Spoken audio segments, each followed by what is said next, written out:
بہت زیادہ مجبور، مستحق، پریشان حال، بھوکے، مفلوک، اور اللہ بچائے ایسے بھی ہو سکتے ہیں کہ جن کو ضرورت تو نہیں ہے لیکن انہوں نے اس کو اپنا پیشہ بنا لیا۔ چوراہوں پر لوگ کھڑے ہوتے ہیں تو وہاں دیکھیں گے کہ مقامی بھی اور غیر مقامی بھی، مرد بھی، عورتیں بھی، پھر عورتیں اپنی گودوں میں بچے لے کر کے ہاتھ پھیلا کر کھڑے ہوتے ہیں۔ آپ انہیں دیں یا نہ دیں، امن دیون جائشہ ناجائز، کچھ الگ مسئلہ، آپ دیں یا نہ دیں وہ الگ مسئلہ ہے، لیکن اس سے ہمیں ایک نصیحت حاصل ہے،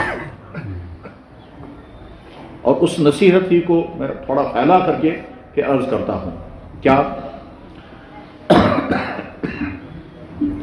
کہ حضرات، انسان اپنی زندگی میں 100-200 مرتبہ نہیں، 1000-2000 نہیں، بے شمار مرتبہ غمناک واقعات سنتا ہے، افسوسناک واقعات کو دیکھتا ہے، پریشان حال لوگوں کو کبھی خود دیکھتا ہے اور کبھی ان کے حالات سنتا ہے۔ فلاں کو یہ ہو گیا، فلاں کو یہ ہو گیا، یہ بیماریاں بھی ہو سکتی ہیں، یہ معاشی مشکلات بھی ہو سکتی ہیں، یہ گھروں کا ٹکراؤ بھی ہو سکتا ہے، یہ رشتہ داروں کے ساتھ بھی ٹکراؤ ہو سکتا ہے، یا میاں بیوی کا ٹکراؤ بھی ہو سکتا ہے، بھائیوں کے ساتھ لڑائیاں ہوتی ہیں، پراپرٹیوں کے جھگڑے ہوتے ہیں، تھانوں میں لوگ پہنچ جاتے ہیں، کورٹوں میں مقدمے بازیاں ہوتی ہیں۔ غرض یہ کہ طرح طرح کے واقعات انسان سنتا ہے، دیکھتا ہے، اور کبھی کبھی یہ روز ہوتا ہے۔ تو ایسے وقت میں انسان کو کیا کرنا چاہیے؟ جواب یہ ہے کہ عام طور پر لوگ 2 رویے برتتے ہیں۔ مثلا اس بوز فلانس گو ات کن، فلانس آو یہ مصیبت، فلانس گو ایکسیڈنٹ، فلانس آو ٹیسٹ خراب، فلانی کورک لا علاج، فلانی سوزک نیبر۔ یہ اس طرح کی واقعات سنتے رہیں گے تو ایسے وقت میں انسان کیا کرتا ہے؟ تو جواب عام طور پر کرتا یہ ہے کہ اگر جاننے والا ہوگا تو اظہار افسوس کرے گا، اور جاننے والا نہیں ہوگا تو کیا کیا گو کسنا گوس۔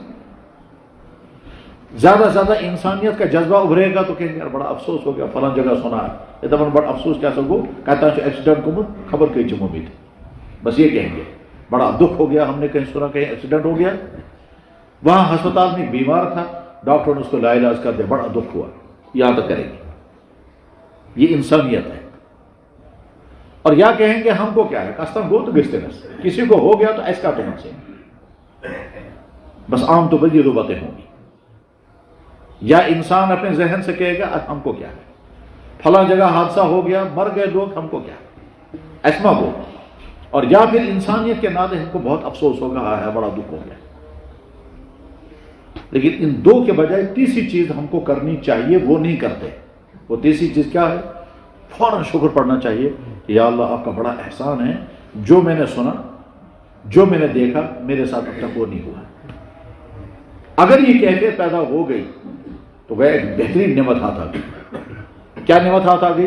دوسروں کے دردناک واقعات کو دیکھ کر کے ہم نے نصیحت حاصل کر لی، دوسروں کے پریشان کن واقعات سن کر کے ہم نے نصیحت حاصل کر لی۔ اس کو کہا گیا عربی میں السعید من وعظ بغیرہ، نیک بخت، خوش بخت، اچھی قسمت والا، کامیاب انسان وہ ہے کہ جو دوسروں کے حالات کو دیکھ کر کے نصیحت حاصل کرے۔ خدا شکر میں گو نہیں، خدا احسان میرے ساتھ ایسا نہیں ہوا۔ یعنی ہم نے دیکھا فلاں میاں بیوی میں جھگڑا ہو گیا، لڑائی ہو گئی، بیوی بھاگ گئی، فوراً آدمی سوچے اس گھرس میں زبردست، ہم بھی میاں بیوی 2 ہیں، کم سے کم آج تک تو بچے ہوئے ہیں۔ ہم نے سنا فلانے کا لڑکا بگڑ گیا اور وہ فرار ہو گیا، فوراً سوچے اللہ نے مجھے بھی اولاد دی ہے، کم سے کم میرے بچوں کا حال یہ نہیں ہے۔ ہم نے سنا فلاں آدمی جو ہے وہ بیمار ہو، دوا اس چلا، لاسٹ کو ٹیسٹ خراب آ گیا، تو ہم کہیں گے یار ہم نے بھی نہ جانے کتنی مرتبہ آج تک کچھ قسم کے ٹیسٹ کیے ہوں گے، کم سے کم ہم آج تک محفوظ ہیں، اتنا خراب ٹیسٹ نہیں آیا کہ ڈاکٹروں نے کہا لا علاج۔ ہم نے سنا فلانے کو بزنس میں لاس ہو گیا، ہم بھی کہیں ہم کو بھی زندگی ہوگی بزنس کرتے ہوئے، کم سے کم آج تک بچے ہوئے ہیں۔ ہم کو ایک آدمی مل گیا, اس نے کہا کہ جناب میرا تو پیسہ ہی کھا گیا فلانا, تو فوراً خیال رکھے یا اللہ ہمارے ساتھ بھی بہت سارے لوگوں کی ڈیلنگ ہوئے ہیں, کم سے کم آج تک تو ہم بچے ہوئے ہیں جس نے ہمارے پیسے نہیں کھائے ہیں. جب بھی دوسرے کا کوئی مشکل ترین واقعہ سنیں, دیکھیں پریشان کو, تو فوراً شکر پڑھنا چاہیے, یا اللہ آپ کا احسان, اس مصیبت آپ نے مجھے بچایا. اس گئے کا خبر, ہم کسی مزاج پرسی کے لیے گئے, یاد آیا کتنا صحت مند انسان تھا یہ, آج کیا گمت ہے, ہائے ہائے ہائے. یہ ہائے ہائے کرنے کے ساتھ ساتھ یہ بھی کرو, یا اللہ شکر ہے کم سے کم مجھے اپنی اس مصیبت میں نکالا, میں آج تک بچا ہوا ہوں. ہر انسان کو زندگی میں یہ واقعات پیش آئیں گے کہ آپ کسی انسان کو دیکھیں گے آپ کو تعجب ہوگا اس کو کیا ہو گیا, کیونکہ جاننے والوں میں نہ جاننے والوں میں حادثے ہوں گے, بیماریاں آئیں گی, ٹکراؤ ہوگا, نقصان ہوگا, پریشانیاں آئیں گی, نہ جانے کیا کیا ہوگا. فلانے کا جوان بیٹا مر گیا, کیا ہوگا, فوراً کہ یا اللہ مجھے بھی آپ نے جوان بیٹے دیے ہیں, کم سے کم یہ مشکل حادثہ میرے ساتھ ابھی نہیں آیا. فلاں آدمی ہے جناب جوانی میں کم عمری میں بیوی مر گئی, اب کیا بنے گا بیچارے کا, فوراً کو یا اللہ کم سے کم میری بیوی تو بچی ہے. عورت یہ سوچے فلاں آدمی کا شوہر جوانی میں مر گیا, چھوٹے چھوٹے بچے چھوڑ کے چلا گیا, اب کیا ہوگا. تو ان کا کیا ہوگا, ان کے تو بات ہے پہلے اپنے لیے شکر پڑھو, اپنے لیے پہلے کہو کہ یا اللہ کم سے کم آپ نے ہم کو اس مصیبت میں نہیں ڈالا.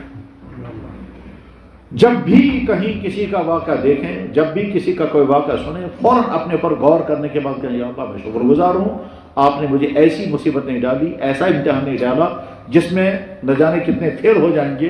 وہ بھی ہو سکتا فیل ہو گئے, فیل کیا ہو جائیں گے, مثلا فرض کیجئے کسی کو خطرناک حادثہ پیش آ گیا اور اب اس نے زبان سے کہا ہو خدا ایسی طرح تھا یہ ظلم, ایسی کور تھا یہ ظلم, اس پر کیا ہے, یہ گویا خیالات بھی بہت عجیب اور زبان سے بھی جملے غلط نکل گئے.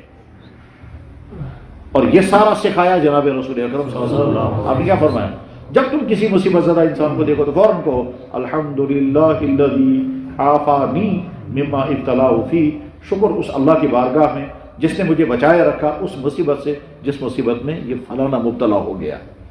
خدا بچس چون شکر گزار بے طرف سے حفاظت وہ تھوتا اس اسلام محفوظ تک مصیبت نش یا مصیبت پھلری مبتلا یا جب قسم مصیبت پھلے نشان, بس یہ معمول بنانا ہے. اب اس معمول کو ذہن میں رکھ کر کے اب دیکھیں, اس وقت ہم جب چاروں طرف دیکھتے ہیں مسجدوں کے باہر, سڑکوں پر, چوراہوں میں, گھروں کے دروازوں پر لوگ ہاتھ پھیلا کر کے آئیں گے. اس میں خواتین بھی ہوتی ہیں, وہ پردوں والی بھی ہوتی ہیں, بعضی جوان بھی ہوتی ہیں, بعضی بچے لے کر کے آتی ہیں. ٹھیک ہے, ہم ایس کیا کریں. ایک شکل تو یہ ہے. دوسری شکل یہ ہے کہ ذہن میں نفرت آئی ہے بچتی من, تو تنفر کے ساتھ اس کو دیکھیں گے کہ مچھر کیوں بھی دیکھیں کہ پھیران چھاسا, یہ دوسرا یا تو یہ آئے گا. ہم دونوں کو چھوڑ دیں, ہم تیسری بات سوچیں, وہ کہیں یا اللہ ہمارے گھروں میں بھی ہے, یا اگر بوڑھا ہے تو میرا باپ بھی بوڑھا ہے, یا اگر خاتون ہے میرے گھر میں بھی خواتین ہیں, یا اگر جوان بچی ہے میرے گھر میں بھی جوان بچیاں ہیں, یہ اگر جوان ہے تو میری بہن بھی جوان ہے, یہ خود اگر جوان ہے تو میں خود بھی جوان ہوں. تو یا اللہ آپ نے مجھے اس حالت سے بچایا رکھا. جناب والا اللہ کو طاقت ہی, ہم اس جگہ ہوتے اور وہ ہماری جگہ. بس اس کو ختم کر رہا ہوں میں, آگے اگلی بات بیان کرنی ہے, لیکن ایک مثال بھی بیان کرتا ہوں. بہت عظیم الشان شخصیت تھی, ہمارے استاد بھی تھے, ہمارے مرشد بھی تھے, ہمارے حضرت مفتی محمود صاحب نور اللہ مرکزہ, وہ اس مسجد میں تشریف لائے ہیں اور اوپر کی منزل کا بیان بھی ہوا ہے اور وہ بیان چھپا ہوا بھی ہے, نوشہرہ کی جامع مسجد میں حضرت کا بیان. حضرت مفتی محمود صاحب رحمہ اللہ تعالیٰ کے پاس ایک آدمی آیا اور آ کر کہنے لگا حضرت میری بیوی مر گئی اور کفن کے لیے پیسہ ہی نہیں ہے, کچھ دے دیجیے. تو انہوں نے جیب سے یا چٹائی کے نیچے پیسے تھے وہاں سے نکال کے اس کو دے دیے. یہ آدمی چلا گیا. تھوڑی دیر بعد دوسرا آدمی آیا, اس نے کہا جناب یہاں کوئی آدمی آیا تھا. انہوں نے کہا یہاں تو آدمی آتے رہتے ہیں, کوئی مسئلہ پوچھنے آتا ہے, کوئی مشورہ پوچھنے آتا ہے, مختلف ضرورتوں کے لیے لوگ آتے رہتے ہیں. اس نے کہا نہیں کوئی آدمی آیا تھا جس نے آپ سے یہ کہا میری بیوی مر گئی. انہوں نے کہا ہاں آیا تھا، وہ آیا تھا، وہ آ کر کہہ رہا تھا جناب میری بیوی مر گئی۔ اس آدمی نے پوچھا تو آپ کو یقین ہے کہ اس کی بیوی مر گئی تھی؟ تو حضرت مفتی محمود صاحب نے فرمایا مجھے پورا یقین تھا کہ جھوٹ بول رہا ہے، مجھے پورا یقین تھا کہ وہ جھوٹ بول رہا ہے، کیونکہ اس کی شکل اس طرح بتا رہی تھی کہ یہ سب ڈرامہ ہے۔ لفظ ڈرامہ انہوں نے استعمال نہیں کیا، لیکن انہوں نے کہا مجھے سمجھ میں آ گیا تھا یہ سب جھوٹ بول رہا ہے، کیونکہ جس کی بیوی مر گئی اس کی حالت وہ نہیں ہوگی جو بتا رہا تھا، وہ جیسی حالت تھی۔ اس نے کہا پھر آپ نے کیا کیا؟ کہنے کہ میں نے دے دیا۔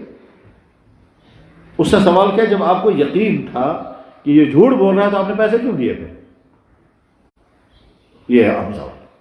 جب آپ کو یقین تھا کہ وہ جھوٹ بول رہا ہے، اور میں یہی بتانے کے لیے آیا تھا کہ اس نے فراڈ یہ پیشہ بنا رکھا ہے، وہ ہر ایک کو جا کر کہتا ہے میری بیوی مر گئی مجھے کفن کے لیے پیسہ دے دو، بس ہر ایک سے یہی کہتا ہے، تو میں یہی بتانے کے لیے آپ کے پاس آیا تھا کہ وہ آدمی اس کا پیشہ یہی ہے اور یہی کام کرتا ہے۔ ایسا بھی ہوتا ہے کبھی۔ مجھے یاد ہے بانڈی پور مسجد میں تھے ہم، بانڈی پور مسجد میں جامع مسجد کے امام صاحب تھے۔ جامع مسجد کے امام صاحب نے اعلان کیا بھائی صاحب یہاں ایک آدمی آیا ہے، وہ کہتا ہے میں اجمیر کا رہنے والا ہوں، میرے پاس کرایہ نہیں ہے، بھائیو دے دو اس کے لیے کرایہ جمع کر کے۔ ٹھیک، کرایہ جمع کر کے دے دو۔ اب لوگ جب جمع کرنے لگے تو اس آدمی کے پاس ایک آدمی اٹھ کر امام صاحب کے پاس آیا، وہ جو آدمی تھا وہ فرار ہو گیا۔ یہ آدمی جو امام صاحب کے پاس آیا کہنے لگے یہ جو آدمی ہے پچھلے جمعے کو میں سوپور کی جامع مسجد میں تھا، وہاں بھی یہی اعلان کرا تھا اس نے، اور وہ سمجھ گیا کہ میری شکایت کرنے کے لیے جب وہ فرار ہو گیا۔ تو امام صاحب کے پاس جو پیسے جمع ہو گیا مجھ سے مسئلہ پوچھ رہے ہیں ایون پوزن کیا کرے گا؟ تو غرض یہ کہ لوگ فراڈ کرتے ہیں۔ حضرت مفتی محمود صاحب رحمہ اللہ تعالیٰ سے جب اس آدمی نے پوچھا جب آپ کو یقین تھا کہ یہ جھوٹ بول رہا ہے تو آپ نے اس کا پیسہ کیوں دیا، تو بس وہ جواب سمجھنا ہے۔ حضرت مفتی محمود صاحب نے فرمایا میں نے صدقے کینے سے نہیں دیا، کیونکہ ایسے انسان کو صدقے کینے سے دینا منع ہے جس کے بارے میں آپ کو یقین ہے کہ اس نے پیشہ بنا رکھا ہے، جس کے بارے میں یقین ہے کہ یہ جو ہے اس نے یہ خواہ پیسے جمع کرنے کے لیے اس نے کیا، اس آدمی کو پیسہ دینا منع ہے، فتویٰ یہی ہے۔ لیکن میں نے پھر اس کو دے دیا، میں نے صدقہ نہیں دیا، میں نے کہا یا اللہ میں آپ کا شکر ادا کرنے کے لیے اس کو پیسہ دے رہا ہوں، یہ بھی بوڑھا میں بھی بوڑھا، ٹھیک، میں اگر اس کی جگہ ہوتا وہ میری جگہ پر ہوتا تو میرا کیا بنتا؟ آپ نے مجھے ایسی حالت میں مبتلا ہونے سے بچایا کہ میں لوگوں کے دروازوں پر جا کر جھوٹا کہوں کہ میری بیوی مر گئی کفن کے لیے پیسہ دے دو، اس حالت سے آپ نے مجھے بچایا، اس بچانے پر میں شکر ادا کرتا ہوں، اس شکرانے میں نے اس کو پیسہ دیا۔ بتائیے تھے، اور واقعہ ایسا ہوتا ہے کہ جب آپ شکرانے کے طور پر کبھی کبھی ایسا ہوگا کہ آپ وہی عمل کریں گے شکرانے کے طور پر تو مسئلہ بدل جائے گا، اور آپ وہی کریں گے نذرانے کے طور پر تو مسئلہ بدل جائے گا۔ مثلا فرض کیجیے آپ نے خدا اگر یہ بیمار ٹھیک گو دل کرو اس کاٹ،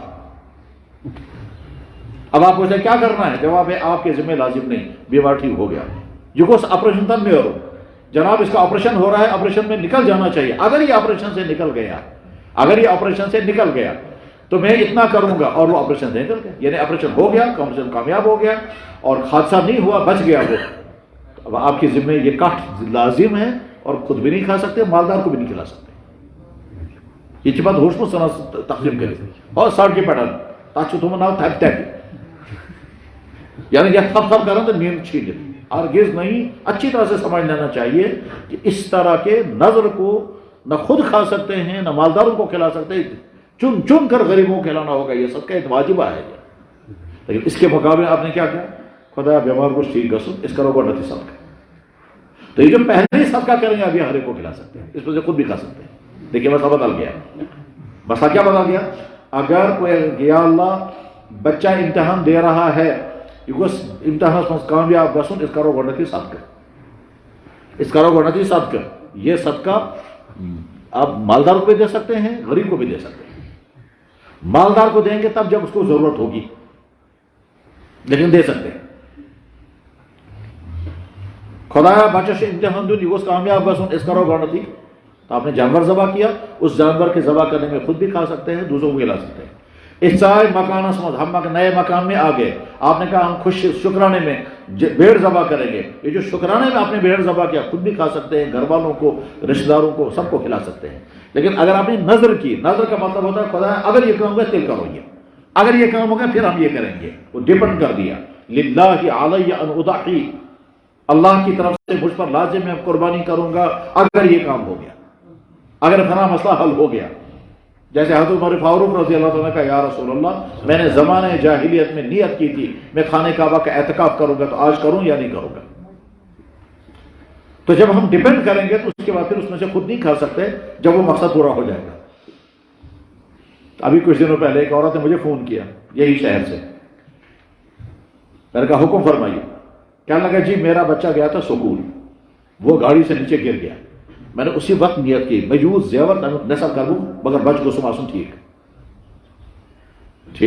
اب جو وہاں گئی ہے وہ تو اتفاق کی بات یہ ہے کہ وہ بچہ اس کا نہیں تھا، وہ کوئی دوسرا بچہ گر گیا تھا تو بچ کو سماسوں ٹھیک، یا اسی کا بچہ تھا مگر اس کو کوئی چوٹ نہیں لگی تھی، یہ مجھے یاد نہیں رہا.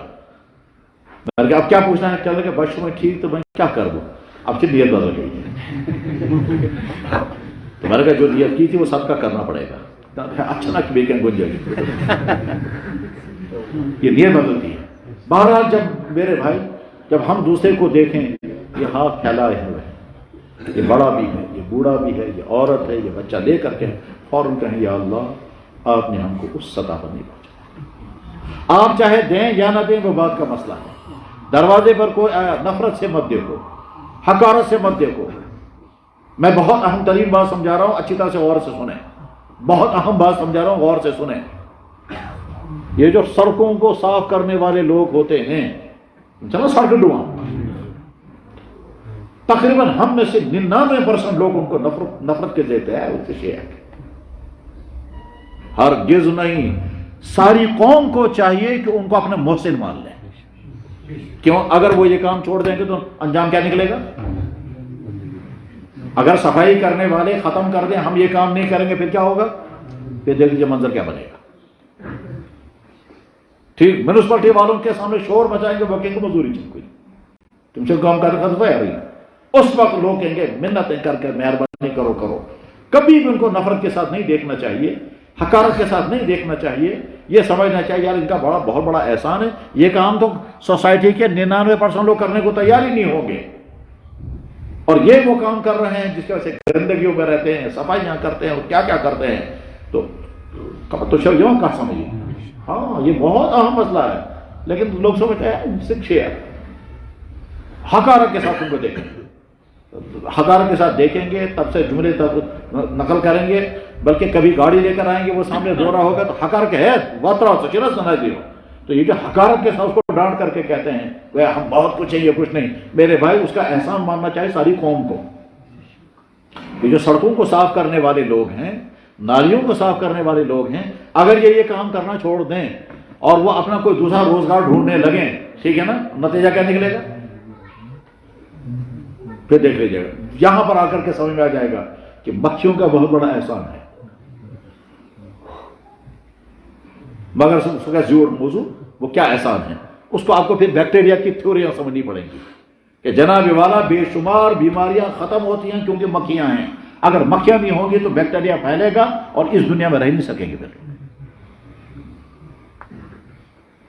وہ جو بیکٹیریا وہ مکھی کی شکل اختیار کر لیتا ہے، پھر وہ مکھیاں جو ہے وہ بیکٹیریاؤں کو ختم کرتے ہیں. بیکٹیریا اور اینٹی بیکٹیریا، اتنی بڑی دنیا ہے بیکٹیریاؤں کی، اتنی بڑی. بلکہ یوں کہیے کبھی کبھی ایک سائنٹسٹ صرف ایک بیکٹیریا پر ساری زندگی خرچ کرتا ہے، آخر میں کہتا ہے میں اس کے ساری حالات کو سمجھ نہیں سکا.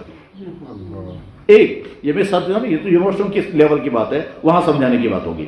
صرف ایک بیکٹیریا پر ایک سائنٹسٹ ساری زندگی خرچ کرتا ہے اور اس کے بعد آخر میں کہتا ہے کہ میں اس کی ساری چیزیں نہیں سمجھ سکا. یہ میں سنی نہیں، میں بہت تحقیق کی بات بتا رہا ہوں، بلکہ میں نے بہت دفعہ اس طرح کے ماہرین سے گفتگو کی. ابھی کل بھی مجھے ایک صاحب ملے تھے، وہی کشمیر کے ہیں، وہ بہت بڑے اسکالر ہیں. کہنے لگا جناب خدا کی قدرتوں کی کوئی انتہا نہیں ہے.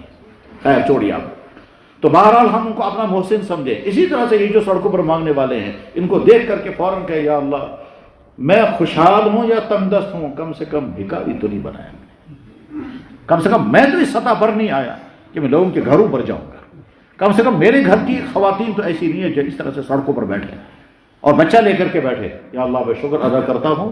بس یہ شکر ذہن میں رکھ کر کے اب آگے سنیں. اس برائے خدایا دینے والے نہ کہ مانگنے والے. ہم کو اللہ نے دینے والوں میں بنایا، مانگنے والوں نہیں بنایا. جناب ات برونٹ کن کرو اچھے ذکر سم یا گو اتکن یا گو اتکن. ہاتھ آپ آگے پھیلاؤ گے یا ایسے کرو یا ایسے کرو. اللہ کے نبی نے فرمایا الید العلیٰ خیر من ید السفلیٰ، اوپر والا ہاتھ نیچے والے ہاتھ سے بہتر ہے. تو اوپر والا ہاتھ یہ ہے یوں، اور ایک ہے یہ الید المنفق خیر من ید السائل، خرچ کرنے والا ہاتھ بہتر ہے مانگنے والے ہاتھ کے مقابلے.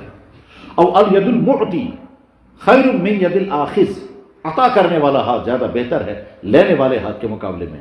جناب والا اچھا گنوں کروں چاہے اتکن کر چاہے اتکن کر. ایسے کرو گے تو دینے والے اور ایسے کرو گے تو مانگنے والے. اگر اللہ نے ہم کو ایسا بنایا تو اس کو شکر پڑھنا ہے، ورنہ اللہ کو طاقت ہے ہم کو ایسا بنانا. مجھے یاد ہے ہم اس وقت نوشہرہ میں ہیں، یہاں آگے مشہور علاقہ ہے سورا. سورا ایک گھر میں تھے ہم، ایک صاحب وہاں آئے، تقریباً 2 گھنٹے وہ مجھ سے بحث کرتے رہے ایسے کیسے زکات دی.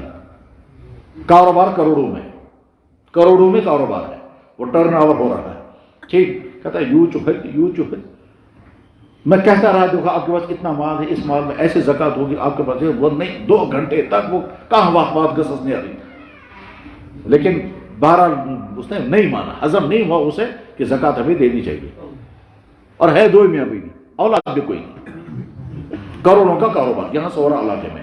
وہ گھر میں جانتا ہوں، اس گھر میں بیٹھ کر کے وہ گھر والے بھی تعجب کرتے رہے اس کیا دیں گے زکڑ گئے مجھے مان نہیں. اور بحث کر رہا تھا وہ جناب ہمارا کچھ مال چائنا میں ہے، کچھ مال جو ہے وہاں ہے، تو را مٹیریل اتنا ہے کہ میرے ہاتھ میں پیسہ کچھ نہیں ہے تو مجھے زکات کیوں دینی ہے. اچھا ہاتھ میں پیسہ کچھ نہیں، زکات کیوں دینی ہے، لیکن مال جب دیکھتے ہیں تو وہ کروڑوں کا ہے. کچھ تیار مال، کچھ را مٹیریل، کچھ وہاں ہے کچھ وہاں ہے. غرض یہ کہ سارے کا حساب کرنے کے بعد وہ کروڑوں کا لیکن دینے کو تیار ہے. اللہ نہیں مانا، اس نے نہیں مانا. لیکن مجھے یاد ہے کہ جب یہاں سیلاب آیا تھا اور سیلاب آنے کے بعد پھر لوگ ڈوب گئے، تو اس کا وہ جو گودام تھا وہ گودام کہیں اس علاقے میں تھا جہاں سیلاب میں سارا ڈوب گیا. اس کے بعد یہ شخص میں نے دیکھا وہاں بائی پاس روڈ پر ٹرک کے پیچھے دوڑتا تھا وہ ریلیف کا چاول لینے کے، اور دوڑ نہیں پاتا تھا. کیوں نہیں دوڑ پاتا تھا؟ وہ ٹرک والے آتے تھے، نوجوان لڑکی جلدی جاتے تھے بس آکا پیس نما سوچتا ایسی بن کے اور ٹیپ لگا کر وہاں تھا. تو میں سامنے نہیں آیا، میں نے کہا یہ مجھے پہچان دے گا، تو اس لیے میں نے سوچا کہ شرمندگی ہوگی سامنے نہیں آنا چاہیے. مگر عبرت کی بات ہے کہ ابھی چند دنوں پہلے یہ دینے والا تھا مگر دینے کو تیار نہیں تھا. اب اللہ نے ایک ہی جھٹکے میں وہاں پہنچا دیا. اسی مسجد میں اوپر اعتکاف میں تھا، ایک شخص میرے پاس آیا، کہنے لگا جی میں وہ شخص ہوں کہ میں 2 لاکھ روپے زکات تقسیم کرتا تھا. میں نے کہا پھر؟ کہنے لگا اس وقت ہماری حالت یہ ہے کہ ہم زکات لینے کے اوپر مجبور ہیں. میں تو بس کیا حکم، میں کیا کروں؟ تو میرا بھائی مجھے زکات دینا چاہتا ہے، میرا بھائی مجھے زکات دینا چاہتا ہے، مگر اس نے مجھ سے کہا کہ بھائی میری زکات تم کو لگے گی یا نہیں، یہ پرس کیسے، اگر کہاں دی اجازت تیل دی میں بھی زکات. تو بس آپ سے پرسن کر دو میون وہ اگر میں زکات دی تب اس کی زکات ادا ہو جائے گی یا نہیں ادا ہو جائے گی. تو میں نے کہا یار تمہارے بھائی کو پوچھنا چاہیے یہ. کیا لگا تبھی شمس غرض ہے تیمور میت سوئی بال سے پرسد مین زکات لگی سے تیل دی میں بھی زکات ہے. میں وہ شخص ہوں کہ جو 2 لاکھ روپے زکات تقسیم کرتا تھا، ایک رمضان میں 2 لاکھ روپے خرچ کرتا تھا. آج ہماری حالت یہ ہے. دیوبند میں مجھے یاد ہے ایک مولانا صاحب تھے، انہوں نے خود مجھے بتایا کہ میں وہ شخص ہوں کہ میں 50,000 زکات تقسیم کرتا تھا. 50,000 کونا دکھائے مسجد میں، کہتے اس مسجد کے کونے میں بیٹھ کر اس مسجد میں میں نے امامت کی ہے. دیوبند کی اس مسجد میں میں نے امامت کی ہے. اس مسجد میں ہی کہا اس کونے میں اعتکاف میں ہوتا تھا اور 50,000 روپے میں زکات تقسیم کرتا تھا. کب؟ 1970 1980 میں. اب 50,000 میں کیا لگا. اس کے بعد پھر مجھ پر وہ حالات آئے کہ ہم گھر میں آلو ابال کر کے کھاتے تھے. پتہ اس گھر پر نون سانٹ تو کوئی نہیں، نمک بن ڈوڈو اس آلو میں نمک لگا کر پھر کھائیں گے. کہتے میں نے وہ دور میں دیکھا ہے. اب جو تیسرا دور ان کا تھا وہ بہت اچھا، یہ عالم بھی تھے، لیڈر بھی تھے اور انڈسٹری بھی چلاتے تھے. دیوبند میں ان کا بہت زبردست پریس تھا، یہ جو ہے یہ پرنٹنگ پریس، وہ آگے ختم بھی ہو گیا تھا سارا. تو کبھی اللہ تعالیٰ وہاں آسمانوں میں پہنچاتے کبھی نیچے. اس لیے جب اللہ نے دینے والا بنایا ہو تو اس کا شکر پڑھنا چاہیے. اور جب دینے لگتا ہے آدمی تو یاد رکھیں دنیا میں کوئی شخص ایسا نہیں ہے جس نے انسانوں کو دیا ہو اور پھر غربت آ جائے، نہیں، ایسا کبھی نہیں ہوگا۔ یہ اللہ کا وعدہ، اللہ کے نبی کا وعدہ، تم جب میری مخلوق کو کھلاؤ گے تو میں تم کو کبھی بھوکا نہیں رہنے دوں گا۔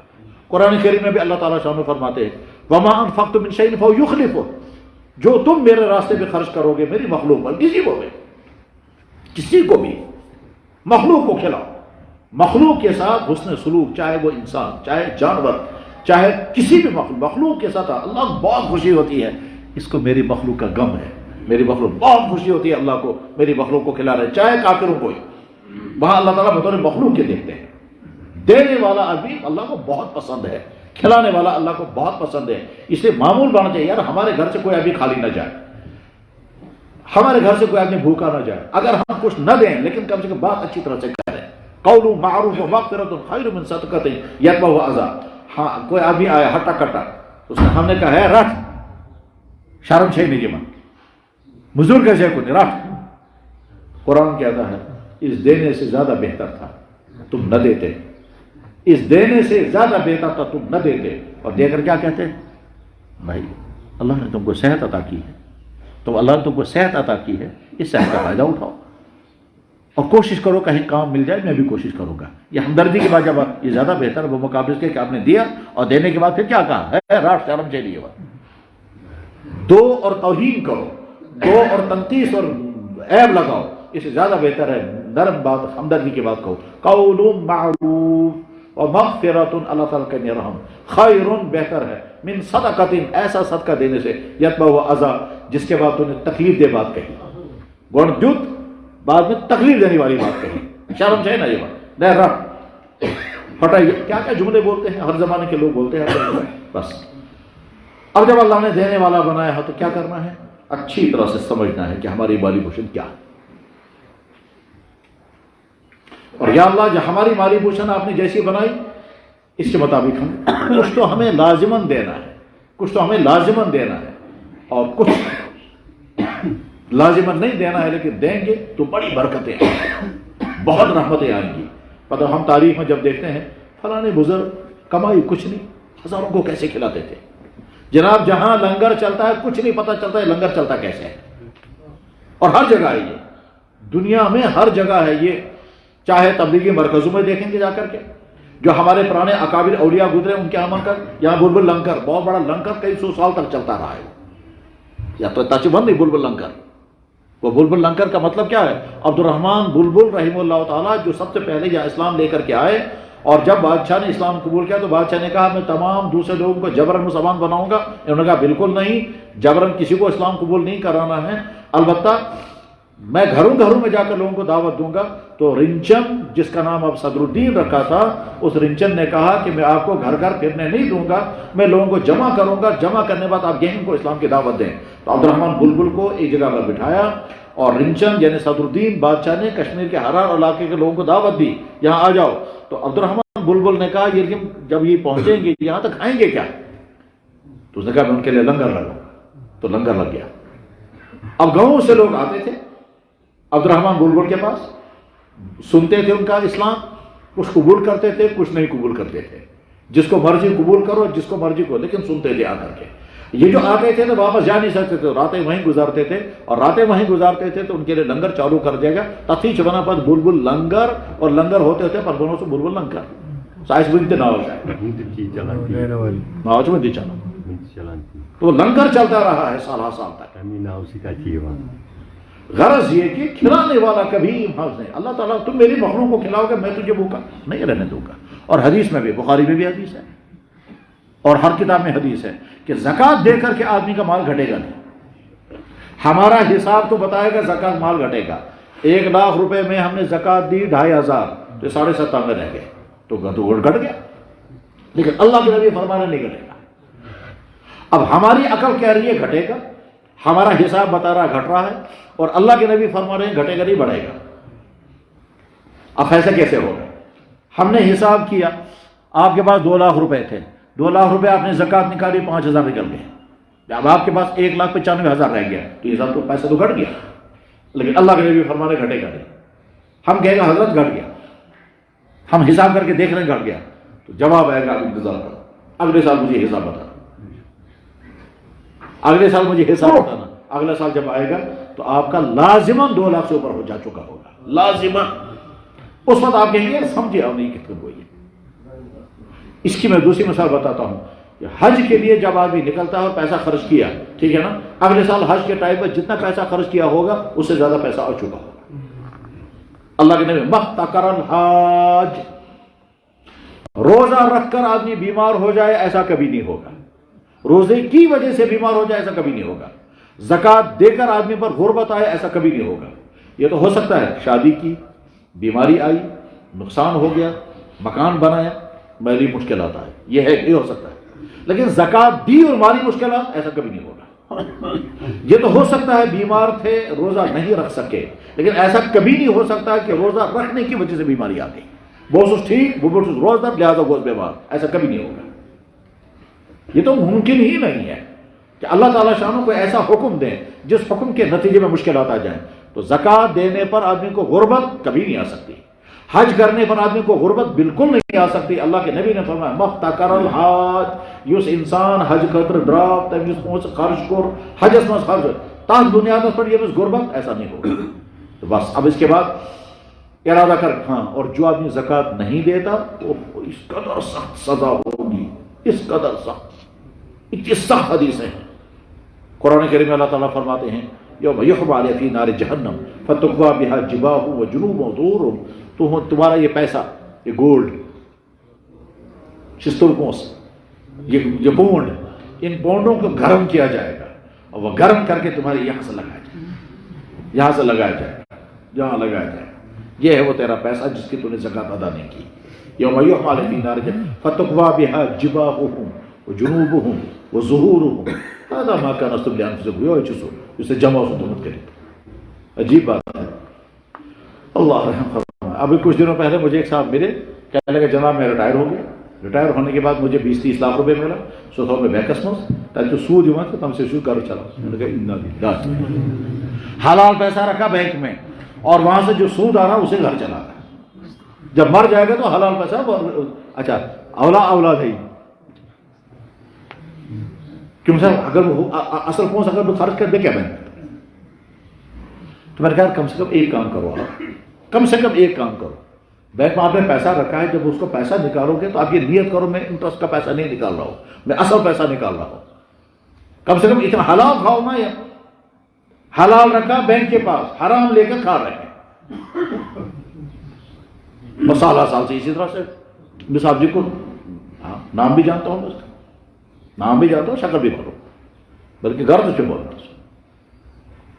عجیب معاملہ ہے انسانوں کا کہ حلال کو بند کر دیا بینک میں، اور وہاں سے جو سود آ رہا اس سے خود کو اور اپنی بڑھیا کو کھلا رہا ہے، اور بعد میں جب مر جائیں گے دونوں تو وہ جو پیسہ حلال کا ہوگا وہ وارث لڑیں گے بعد میں، ایشا میون حق کنہن، اور لڑائی لازمن ہوگی، کیونکہ آگے اس وقت بھی لڑائیاں چل رہی ہیں ان کی رشتہ داروں کے ساتھ، تو وہ لڑائی آگے بھی ہونے والی، تو لڑیں گے آپس میں، اور لڑ کر کے وہ پیسہ ہوگا، آگے کیا ہوگا، آگے وہ پیسہ وہی سیز رہے گا، ٹھیک ہے، اس پہ سٹے لگ جائے گا، اور سٹے لگنے کے بعد پھر یہ مقدمہ لڑتے رہیں گے اور بعد میں کچھ پتہ نہیں، یہ ہوتا ہے۔ تو بہرحال زکوٰۃ ادا کرنے کے لیے انسان کو تیار رہنا چاہیے، نہیں زکوٰۃ ادا کرے گا تو سزا یہ ہے، اور بخاری میں حدیث ہے، اللہ کے نبی علیہ السلام نے ارشاد فرمایا کہ جس کے پاس مال تھا اور وہ زکوٰۃ اس نے ادا نہیں کی، یہ مال قیامت کے دن موٹا اژدہا بنے گا، اور موٹا اژدہا بن کر یہاں سے پکڑے گا آدمی کو، جہاں سے یوں کہے گا میں ہوں تیرا مال، تو نے میری زکوٰۃ کیوں نہیں دی تھی، میں تیرا مال ہوں، تو نے میری زکوٰۃ کیوں نہیں دی تھی۔ گائیں اگر ہوں گی ان کی زکوٰۃ نہیں تو گائیں سنگ اوپر اٹھائیں گے اس کو، اور اگر اونٹ ہوں گے اور اونٹوں کی زکوٰۃ نہیں دیں گے تو اونٹ اس کو رون دیں گے، تو جو مال ہوگا اس کے زکوٰۃ نہیں دے گا اس کو، یہ لہذا زکوٰۃ کی ادائیگی کا ارادہ کرنا چاہیے، یا اللہ آپ نے مجھے دینے والا بنایا، ایک پائی کا بھی حساب دوں گا، بلکہ زیادہ ہی دوں گا، اور زیادہ دیں گے تو اور زیادہ برکتیں آئیں گی۔ بس اب اس زکوٰۃ کا تھوڑا سا قانون سمجھنا ہے، وہ کیا؟ اسلام نے انسان کی 2 قسمیں کی ہیں، مالدار اور غریب۔ مالدار وہ انسان ہے جو زکوٰۃ دے گا، اور غریب وہ ہے جو زکوٰۃ لے گا۔ سرحد کیا بنائی ہے کہ جس انسان کے پاس 200 درہم چاندی کے برابر مال ہو، اللہ کے نبی نے اپنے زمانے میں جو قانون بنایا وہ یہ، جس انسان کے پاس 200 درہم یا 200 درہم کے برابر پراپرٹی مال ہو، اس آدمی مالدار ہے۔ لیکن اس سے پہلے ایک مسئلہ اور سمجھ لیں کہ گھر کی بہت ساری چیزیں ان پر کوئی زکوٰۃ نہیں ہے۔ استعمال کی گاڑیاں، سکوٹر، فریج، واشنگ مشین، لیپ ٹاپ، موبائل، قالین، فرنیچر، میز کرسیاں، بیڈ، بسترے اور گھروں کی جتنی چیزیں ہیں کوئی زکوٰۃ نہیں۔ کشمیریوں کے پاس ہوتا ہے ترام، بعض گھروں میں شاسوں سے ترام سو چاہتا ہوں نہ ہی اور مت چھپانے سو ٹھیک اب بھی بند ہے، تو اگلی نسلوں تک بند ہو گیا۔ بلکہ ایسا بھی ہے کہ ماں جو سو رام جو تم غیر گو مال نہیں کیوں سچبندی باندھی، سچبندی باندھی آگے چل کے اس کی بیٹی کا جو رشتہ ہوگا تو وہ اس کے حوالے کر دیا، یہ وہ سے۔ لیکن بہرحال اس پر زکوٰۃ نہیں ہے، ان سارے پر زکوٰۃ نہیں ہے۔ اب بچا کیا جس پر زکوٰۃ دینی ہے؟ تو جواب ہے آپ بزنس کر رہے ہیں تو اس پر، آپ ملازمت کر رہے ہیں تو جو آپ کے پاس پیسہ موجود ہے جمع، چاہے وہ آپ کی جیب میں ہے، چاہے آپ کے لاکر میں ہے، چاہے آپ کے اکاؤنٹ میں ہے، اور آپ کے گھر میں اگر گولڈ سونا چاندی اس پر زکوٰۃ ہے۔ باقی تمام چیزیں الگ ہو گئی، سونا اور چاندی، بزنس کا مال، آپ کی سیلری، چاہے وہ آپ کی جیب میں ہے، چاہے آپ کے لاکر میں ہے، چاہے آپ کے اکاؤنٹ میں ہے، چاہے آپ نے کسی کو قرضہ دیا ہے، اس پر زکوٰۃ لازم ہے۔ یہ کتنا ہونا چاہیے اس کے لیے اللہ کے نبی علیہ السلام نے قانون بنایا، 200 درہم چاندی یا 20 مسکال سونا، وہ مسکال سون تو 10 درہم روح، 200 درہم چاندی 20 مسکال سونا، جب اتنا ہوگا تو یہ آدمی مالدار ہے، یا یہ۔ اب آج نہ درہم ہے اور آج نہ یہ جو ہے مسکال ہے، تو آج ہم کو سمجھانا تو ہم آج بتاتے ہیں لوگوں کو کہ جس آدمی کے پاس 612 گرام چاندی یا اس کا پیسہ، یا جس آدمی کے پاس 87 گرام سونا یا اس کا پیسہ ہو، 612 گرام چاندی یا اس کی قیمت، 87 گرام سونا یا اس کی قیمت، جس آدمی کے پاس ہے یہ مالدار ہے، اور جس کے پاس اتنا نہیں ہے وہ غریب ہے۔ اس کو ہم ایک مثال سے سمجھتے ہیں۔ مثلا فرض کرتے ہیں یہ ایک لڑکا ہے، یہ ایک سکول میں یا کالج میں پڑھ رہا ہے، اس کے خرچے اس کے والد چلا رہے ہیں، ہر مہینے اس کو جیب خرچ دیتے ہیں، کبھی 100 روپے، کبھی 500، کبھی 2000، کبھی چل رہی ہے زندگی۔ اس کو موبائل چاہیے تو باپ نے وہ بھی دے دیا، کپڑے باپ بنا کے دے رہا ہے، غرض اس کی زندگی چل رہی، اپنی آمدنی کچھ نہیں اور جمع پیسہ کچھ نہیں، نہ آمدنی ہے نہ جمع پیسہ کچھ ہے۔ اس کے بعد اس کو جاب لگ گیا۔ اب جب جاب لگ گیا تو پہلی تنخواہ اس نے پکڑی، کوتا 3,000۔ تو یا کر پوچھتا ہے جناب میں نے آج زندگی میں پہلی تنخواہ پکڑی 30,000، میں آج 30,000 کا مالک ہوں اور میری کمائی ہے، مجھے زکوٰۃ دینی ہے؟ جواب آئے گا آپ کے اکاؤنٹ میں کوئی پیسہ ہے؟ یہ کہتا ہے کچھ نہیں ہے۔ تو تم نے آج تک خرچہ کیسے چلایا؟ کہنے لگا ابا جان دیتے تھے مجھے۔ تمہارے اکاؤنٹ میں کچھ نہیں ہے؟ کہنے لگا معمولی کوئی 2-4 ہزار روپے ہوں گے۔ کہا ٹھیک ہے، 2-4 ہزار اکاؤنٹ کا پیسہ 30,000 کی کتنا ہو گیا؟ کہنے لگا جی 35,000۔ ٹھیک ہے 35,000 ہو گیا، ابھی تم پر زکوٰۃ نصیب نہیں، تم ابھی مالدار نہیں بنے۔ کہا اچھا ٹھیک ہے۔ اگلے مہینے پھر اس نے 30,000 تنخواہ پکڑی، تو 35,000 پچھلے مہینے تھی، 30,000 اب پکڑے، تو ٹوٹل کتنا بن گیا؟ 65,000۔ ٹھیک ہے، یا پچھلے مہینے میں 35,000 میں تو اس نے کیا کیا؟ 5,000 دیے ماں کو، 5,000 دیے باپ کو، 5,000 میں کچھ کپڑے خریدے، لہذا وہ پہلی تنخواہ میں سے اس کے بعد بچ گیا کتنا؟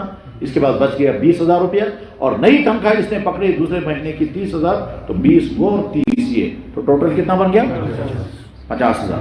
اب آپ پوچھتا ہے میں تو جواب آئے گا آپ مالدار بن گئے۔ یہ کہتے ہیں وہ کس طرح بنے مالدار؟ تو جواب ہے 612 گرام چاندی کی قیمت کسی سونر سے پوچھو۔ ٹھیک، میں جس سونر سے پوچھتا رہتا ہوں وہ یہاں موجود ہے، میں ہمیشہ اسے پوچھتا تھا، وہ بھی بیچارہ تیار رہتا ہے، یہ کبھی بھی مفتی صاحب مجھے فون کریں گے اور مجھے ریٹ نکال، وہ کھٹ سے ریٹ نکال کے دکھاتا ہے۔ خیر، تو کسی سونر سے پوچھنا ہے، کیا پوچھنا ہے کہ جناب آج ریٹ کیا ہے؟ کئی گرام، وہ بتایا گیا اتنے کا گرام، اس میں دیکھو 612 گرام چاندی کی قیمت کتنی بنتی ہے۔ فرض کیجئے ہم نے سونار سے پوچھا، اس نے وہاں سے جو ریٹ بنا کے دکھایا، اس نے کہا 45,000 قیمت بنتی ہے آج 612 گرام چاندی کی قیمت، اور اس کے بعد 50,000 ہے، تو ہم کہیں گے آپ مالدار بن گئے، زکوٰۃ آپ پر واجب ہو گئی۔ یہ کہتا ہے جناب اب آگے مجھے کیا کرنا ہے؟ تو جواب آئے گا یہ تاریخ آپ یاد رکھو. کہا ٹھیک ہے جی، یہ تاریخ آج ہے 5 مارچ. میں نے دوسری سیلری پکڑی. پہلی سیلری میں نے پکڑی تھی فروری میں، دوسری سیلری میں نے پکڑی آج 5 مارچ کو، اور آج 5 مارچ میں میرے پاس پراپرٹی بن گئی 50,000. 5 مارچ بمطابق شعبان اتنا، مان لیجیے شعبان 15، تو 15 شعبان آپ مالدار بن گئے. یہ کہتا ہے مجھے زکوٰۃ دینی ہے. تو جواب ہے کہ ابھی آپ کو زکوٰۃ نہیں دینی، آپ مطمئن رہو، بیٹھو ابھی. اب زندگی چل رہی ہے اس کی، ہر مہینے زکوٰۃ پیسہ آ رہا ہے اور خرچ ہو رہا ہے، ہر مہینے سیلری آ رہی ہے، خرچ ہو رہا ہے، کچھ گھر میں، کچھ گھر اپنی ذات پر، کچھ کپڑوں میں، کچھ بیماری میں، کچھ مبارکبادیوں میں. اگلے سال 5 مارچ یعنی 15 شعبان آ گیا، اگلے سال 5 مارچ یعنی 15 شعبان آ گیا. تو اب شریعت کہے کہ دیکھو جی حساب دکھاؤ کتنا. یہ کہتا ہے حساب اس وقت میرے پاس ہے 2.5 لاکھ روپے. پورا سال اس نے 30,000 کی سیلری دی، ٹوٹل کتنا بن گیا؟ اس میں سے کچھ خرچ ہوا، کچھ باقی بچا کتنا ہے؟ کہنے لگا 2,500. بہت اچھا. تمہارے ذمہ قرضہ بھی ہے کسی کا؟ کہنے لگا جی دکانداروں کا قرضہ بھی ہے. کہتا وہ مائنس کرو. تو کیا اس کو مائنس، وہ 50,000 مائنس ہو گیا، تو بچ گیا 2 لاکھ روپیہ. تو جواب ہے کہ یہ تو 2 لاکھ روپے آپ کے پاس بچ گیا، اس کی آپ کو زکوٰۃ دینی. یہ کہتا ہے اس 2 لاکھ کی زکوٰۃ مجھے کتنی دینی ہے؟ جواب ہے کہ 5,000. یہ زکوٰۃ کو گویا پورا سال انتظار کرنا. شریعت نے پورا سال انتظار کرا ہے، اور اس پورے عرصے میں آپ نے پیسہ کمایا، خرچ کیا، پورا سال جب گزر گیا تو 2 لاکھ روپے آپ کے پاس بیلنس رہا. شریعت کہتے بس اس 2 لاکھ کی زکوٰۃ آپ کو دینی ہے، اور وہ صرف 5,000 دینی ہے. 1 لاکھ کی 2,500، 2 لاکھ کی 5,000. بس یہ ہے ایک آسان سا فارمولہ زکوٰۃ کے لازم ہونے کا. بس اس کے بعد اب مثلا ہمارے وہ تمام بچے جو خود کوئی جاب نہیں کر رہے ہیں، کوئی بزنس نہیں کر رہے ہیں، ان بچوں کو ماں باپ کی طرف سے جیب خرچ پاکٹ منی ملتا ہے، ان کے اکاؤنٹ میں پیسہ جمع ہوتا ہے، اس کا حساب کیا کریں اور حساب کر کے زکوٰۃ ادا کریں. اس وقت دیکھ کہہ رہا ہے میں تو کما نہیں رہا. اسی طرح سے گھروں میں جو خواتین ہیں، جن خواتین کے پاس زیورات ہوتے ہیں، ان خواتین کو دیکھنا ہوگا ہمارے پاس زیورات کل کتنے ہیں اور ان کی زکوٰۃ ہم کو کیسے دینی ہے. ان کے پاس پیسہ نہیں ہوتا ہے تو ان کی زکوٰۃ کی ادائیگی کے لیے، ان کی زکوٰۃ کی ادائیگی کے لیے ضروری ہے کہ ایک سسٹم بنائیں، اور وہ سسٹم 2 یا 3 قسم کے ہیں. سسٹم نمبر 1، کسی زیور میں سے کوئی چیز بیچو اور زکوٰۃ ادا کرو. مگر مستورات کو زیور بیچنا بہت مشکل ہوتا ہے. وہ کہتا ہے بدم زو مگر یوز. تو جواب ہے بہت اچھا، اگر آپ زو دے دو، یہ دینے کے لیے تیار نہیں، تو زکوٰۃ ادا نہ کرنے کے نتیجے میں یہی زیور تم کو گرم کر کے لگایا جائے گا. تیرو تیار بات. تو لہذا آپ کو زیور میں سے ایک ایک چیز بیچو اور زکوٰۃ ادا کرو. وہ کہتے ہیں تیلے میں مخلص ہو تو مخلی کر. اگر اللہ کا حکم پورا کرتے ہوئے سارا ختم ہو گیا تو ہو جانے تو اچھی بات ہے. یہ تو ویسے بھی ختم ہونا ہے، اور اگر ختم نہیں ہونا ہے تو آپ کو نکلنا ہے. یعنی ہوگا کیا؟ یہ جو تمہارے پاس زیورات ہیں، یا تو ایک سٹیج ایسا آئے گا تم کو یہ سارے زیورات بیچنے ہوں گے اور کسی کام میں لگانے ہوں گے. مثلا بیمار ہو گیا، جیسے ابھی بیمار ہوتا ہے تو بچے کا ایکسیڈنٹ ہوا تھا، ٹھیک، یا آگے کسی بچے کا رشتہ کرنا ہوگا تو زیورات اس میں چلے جائیں گے. اور اگر آپ نے رکھے ایسے ایسے رکھے تو آپ چلی جاؤ گے، زیورات وہیں رہیں گے. تو یا تو یہ ہونا ہے یا یہ ہونا ہے. طے ہے یہ جناب، جو خواتین جن کے پاس زیورات ہیں، یا وہ زندگی میں خرچ ہو جائیں گے کہیں نہ کہیں. مکان بنایا، زمین خریدی، گھر میں کوئی بیمار ہو گیا، مال نہ بہرحال کوئی نہ کہیں پیسے ختم. اگر ختم نہیں ہوا، آپ نے بچا کر کے رکھا، تو اس کے بعد آپ نکل جاؤ گے تو یہ کسی اور کو ملے گا. پھر وہ کون ہوگا؟ وہ آپ کے رشتے دار ہوں گے، آپ کے بیٹے ہوں گے. یا یہ ہوگا یا یہ ہوگا، دو میں سے ہونا ہی ہونا ہے. اس بیچ میں اگر یہ اللہ کے نام پر خرچ ہو گیا تو گویا تم نے اللہ کا حکم پورا کرتے اس کو خرچ کیا، ٹھیک ہے نا؟ تو بہت اچھا. لہذا سب سے بہتر طریقہ کہ عورتیں جن کے پاس کیش نہیں ہیں وہ زکوٰۃ میں اسی کو سونے کو دیں، یا اسی کو بیچ کر کے پورے سونے کا حساب کریں، حساب کر کے زکوٰۃ ادا کریں. شکل نمبر 1. شکل نمبر 2، شوہر سے کہیں بشنا زکوٰۃ ادا کر.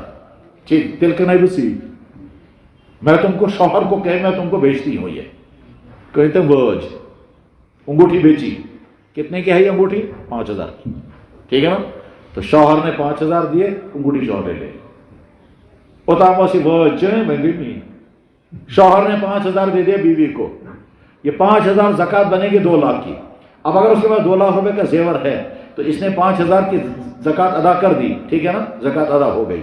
وٲج گٔے خاندار سٕنٛز ٹھیٖک چھےٚ نا خاندارَس منٛز چھِ وۄنۍ وٲج لاگٕنۍ تو چونکہ وہ شوہر کہے گا وٲج چھِ وۄنۍ میٛٲنۍ استعمال کر تو ژٕے استعمال تمہیں کرو مگر پراپرٹی میری ہے. اب عورت کو استعمال کرنی تھی نا وہ کر رہی ہے پھر بھی پہلے کر رہی تھی اپنا سمجھ کر اب کر رہی ہے شوہر کا سمجھ کر.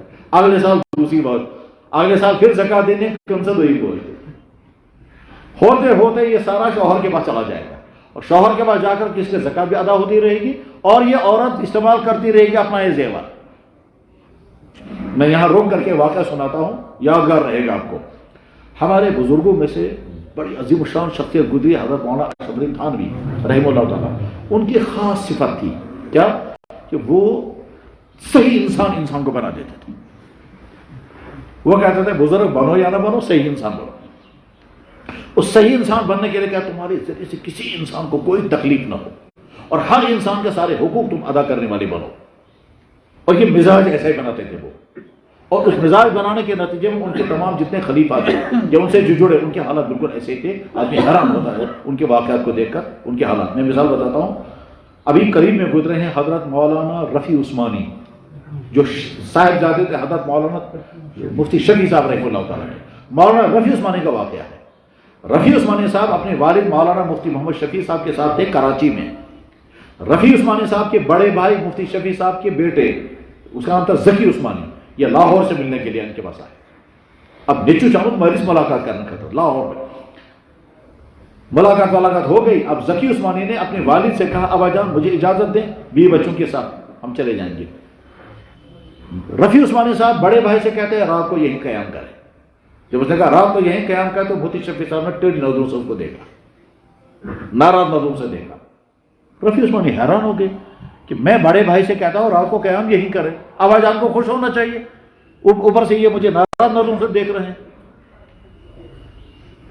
انہوں نے کہا ابا جان اجازت دیجیے ہم چلیں گے. رفیع عثمانی صاحب بڑے بھائی سے کہتے ہیں رات کو قیام یہی کرو. مفتی شفیع صاحب پھر ٹیڑھی نظروں سے ان کو دیکھنے لگے اور ان کے بعد کہا چلو اللہ کے حوالے نکلو جی جاؤ. وہ نکل گئے. تو اب رفیع عثمانی صاحب کو بھی خیال تھا بھائی یہ میں جو بڑے بھائی کو رات کو رکھنے کے لیے کہہ رہا تھا تو ابا جان ٹیڑھی نظروں سے مجھے کیوں دیکھتے تھے ناراضگی کے ساتھ مجھے کیوں دیکھتے تھے. اور مفتی شفیع صاحب بھی انتظار میں تھے میں خود بتاؤں گا اس کو. تو مولانا مفتی شفیع صاحب نے مولانا رفیع عثمانی صاحب سے کہا بہت سے بھائی تم جب اس بڑے بھائی کو کہتے تھے رات کو رکو مجھے بہت خوشی تھی میرا بیٹا ایک رات اور میرے پاس رکتا مگر اس کے باوجود میں چاہتا تھا کہ نکل جائے. کیوں کہ اس لیے کہ تم نے اپنی بیوی سے پوچھا تھا کہ میں مہمانوں کو روکوں گا تم کھانا پکاؤ گی یا نہیں. سو سے بنی خاندانی کون ہوتی ہے یہ پوری فیملی رکے گی اور اچانک ان کو پوری فیملی کے لیے کھانا پکانا پڑے گا. پہلے تمہیں اپنی بیوی سے پوچھنا چاہیے تھا کہ گھر کا کھانا تو آپ روز پکاتی ہی ہو لیکن میں مہمانوں کو روکوں گا آپ کو لوڈ تو نہیں پڑے گا کہ آپ خوش دلی سے ان تمام لوگوں کے لیے کھانا پکانے کے لیے تیار ہو جاؤ گے. جب تمہاری بیوی اجازت دیتی تب تمہیں کہنا چاہیے تھا ان کو اب رکو. انہوں نے کہا حضرت اتنی باری نظر ہماری یہ مفتی حضرت مولانا اشرف علی تھانوی کی تربیت کا نتیجہ تھا. مولانا اب میں اصل واقعہ سناتا ہوں. انہی مولانا اشرف علی تھانوی رحمہ اللہ تعالیٰ کے ایک مرید بھی تھے وہ عالم بھی تھے بزرگ بھی تھے. ان کا نام تھا مولانا محمد عیسیٰ. وہ حیدرآباد اس کے الہ آباد کے رہنے والے تھے. تو محمد عیسیٰ الہ آبادی یہ محمد عیسیٰ الہ آبادی نے اپنی بیوی سے کہا کہ تمہارا مہر میرے ذمہ باقی ہے تمہارا مہر میرے ذمہ باقی ہے مہر ادا کیے بغیر میں تمہارے ساتھ زندگی نہیں گزارنا چاہتا. اس نے کہا تو دے دو میں. مولانا عیسیٰ صاحب نے کہا میرے پاس ہے ہی نہیں. کہنے لگے جب ہے نہیں تو کہتے کیوں ہو. کہنے لگا کہتا اسی لیے ہونا کہ مہر ادا نہیں ہوا ہے. تو انہوں نے کہا پھر دے دو. انہوں نے کہا دینے کے لیے ہے ہی ایسا بہت بنے خبر چکانا میں چھوئی نا. تو میں نے مانگا کہاں آپ سے. کہنے لگا آپ نے مانگا نہیں مگر بہرحال تمہارا مہر میرے ذمہ باقی ہے مہر ادا کیے بغیر میں زندگی نہیں گزارنا چاہتا اپنی بیوی کے ساتھ. اسے کہا پھر دے دو.